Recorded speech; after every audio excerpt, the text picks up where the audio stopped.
لو ظهرت جنبك بنت بتاكل بالطريقه دي لازم تبقى حذر. البنت دي اتقبض عليها من قبل قاتل محترف امبارح. القاتل ضربها بسكين قديمه في كتفها ثم اتبادل الروحان.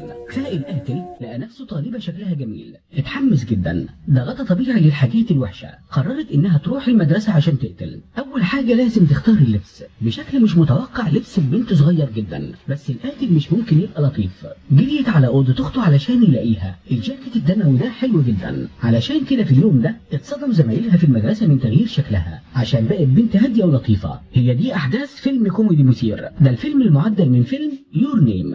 الافضل انك تبقى مضحك احسن ما تكون مخيف. تعالوا نشوف الجانب الثاني. قاتل روح البنت في قلبه. استيقظت البنت الصغيره، لقيت نفسها في اوضه شكلها مرعب، ده المكان اللي القاتل بيسكن فيه. ولما بصت للمرايه صرخت بشده على الفور. جريت البنت في الشارع، وقعت اخته الكبيره. عرفت البنت انه مجرم مطلوب القبض عليه. صرخت بشده، شافوه الناس الماشيين. هرب القاتل بسرعه. حس البنت ان ريحتها وحشه. دخلت المدرسه عشان تستحمى، وفي اللحظه دي جسمها جسم القاتل. جت للمدرسه. بمجرد ما وصلت وقفتها صاحبتها المنافقه على الفور. كانت البنت دي دايما بتتنمر على البنت، كانت بتضحك عليها قدام الناس علشان فقيره. دلوقتي انا بقيت اعمل مشاكل.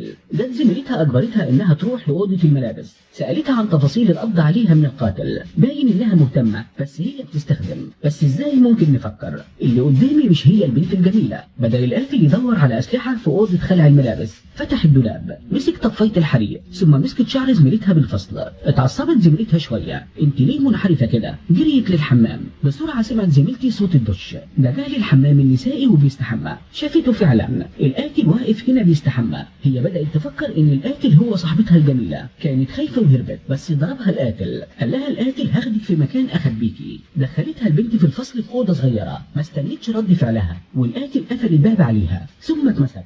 اتضح انها حطتها في الفريزر. بص للانخفاض الجامد قوي في درجه الحراره. مفروض صاحبه في الدراسه انتهى. خلصت البنت الدش، لفت الفوطه حوالين راس الضراعه. رغم ان الجسم ينتمي للقاتل، بس العاده دي لسه موجوده. بص للفريزر وهو طالع، شافت زميلتها اللي اتجمدت جوه الفريزر. البنت عرفت القاتل بيستخدم جسمها للقتل في كل مكان، لازم يغير جسمها بسرعة. بحث على البنت في كل مكان، وفجأة شافت صديقين ليها. عرف أصحابها إنه قاتل مطلوب وهربوا. لازم يطارد البنت طول الطريق. عندها أصحاب جدد. مين كان يتوقع إني انضربت من أعز أصحابي؟ حست البنت بوجع تحت الحزام لأول مرة، وفضلت تطاردهم. أخيرا حبس أصدقائه الاثنين في المطبخ. بدأوا أصحابها بضربها. ضربوها بالمساحة، ورمى عليها قفص البطاطس، وضربوه بالجزر في وشه، ورمى الطبق في وشه. ضربوه هما الاثنين بمعلقه حديد. كان لازم على البنت انها تمسك غطا حديد، وحاول يهوش بغطا الحله. اتراجعوا، قال لهم اسمعوني، انا مش القاتل. تمام، اضرب النار، مش معايا، اضرب النار بس. واخيرا كان على البنت انها تواجههم. عملت رقصه تشجيعيه عنيفه، واخيرا اتعرفوا عليها. قال لهم بعض الاسرار اللي ما يعرفهاش غيرهم.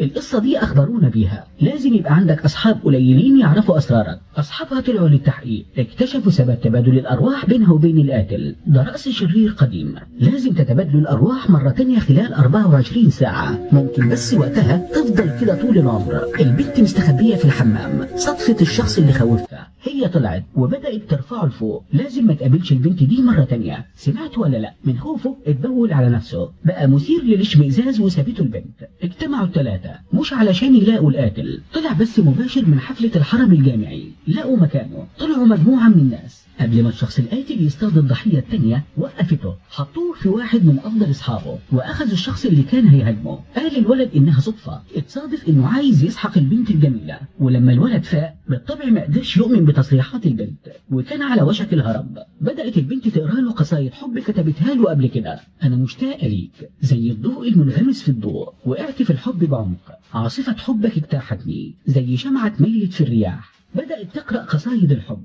أخيرا الولد فهم، وقدام القاتل البنت اللي كان دايما بيحبها. علشان قصايد الحب محدش يعرفها إلا هو وهي وبس. وبعدين أيدوا القاتل كويس. راح لمركز الشرطة عشان ياخد الخنجر السحري. القاتل في حراسة أفضل أصحابه. الموضوع ما خدش وقت طويل. أمه ورجعت البيت شافت ابنها رابط زميلته في الفصل. فجأة انت بتعمل ايه؟ كان لازم على ابنها انه يقول لها انهم بيلعبوا. امه مش مصدقة، حست ان ابنها مش على طبيعته، لازم تفك البنت. كانت النتيجة لما اخذت السكينة حررت القاتل من الحبل واخذ السكينة، هرب الاثنين واستخبوا في اوضة تانية. فضل يضرب بالسكينة في الباب. لحسن حظهم القاتل دلوقتي بقى بنت، ما ينفعش نفتح الباب نهائي، كان لازم تستسلم وتمشي. وجريت لمركز الشرطة كبنت صغيرة، خدعت الشرطة وانتزعت الخنجر السحري، بينما الشرطة قبضت على البنت الصغيرة وكانت على وشك انها تتحبس. وفي اللحظة الأخيرة استغلت البنت عدم اهتمام الضابط وحطها في الحبس. رحت أنا وأصحابي علشان نوقف القاتل. وصل القاتل فعلا للحفلة المدرسية، عملوا طالب سيء بطريقة وحشة وخدعته بطريقة سحرية، وفيه 2 مش شركائه. ال3 كانوا عايزين يبقوا عنيفين مع البنت، أحاطوا بيها بس ما توقعوش إن المرة دي كانت آخر مرة يضحكوا. ضربة واحدة قتلتهم. القاتل قتل الطلاب السيئين ال3. في الوقت ده البنت جابت صحابها علشان يدوروا عليه، وجدوه في الزقاق. القاتل بالفعل مليان دم وهو صعبان على البنت. بدأ الاتنين يتخانقوا بالسكين ثم طعن البنت. بس اقف، انا هطعن نفسي. بس لحسن الحظ جسمها قوي جدا، ضرب القاتل بسرعة وهربت. جري أصحابها الاتنين وراها ومسكوا القاتل. تلقت البنت السحر الأول وحط الخنجر في كتف البنت، ضرب الرعد والبرق ونجحوا. لما فاقت البنت لقت نفسها، سألها أصحابها على الأسرار اللي تعرفها، أجابت صح. جات الشرطة وأخذت القاتل بعيد، وفي النهاية حصلت على نهاية سعيدة. في وقت متأخر من الليلة دي لقت فجأة الباب اتفتح، حست ان في حاجة غلط. ولما دخلت غرفة المعيشة جا القاتل من وراه، هرب من الشرطة. جت اختها كانت عايزة تضرب النار عليه بس المسدس ما فيهوش رصاص.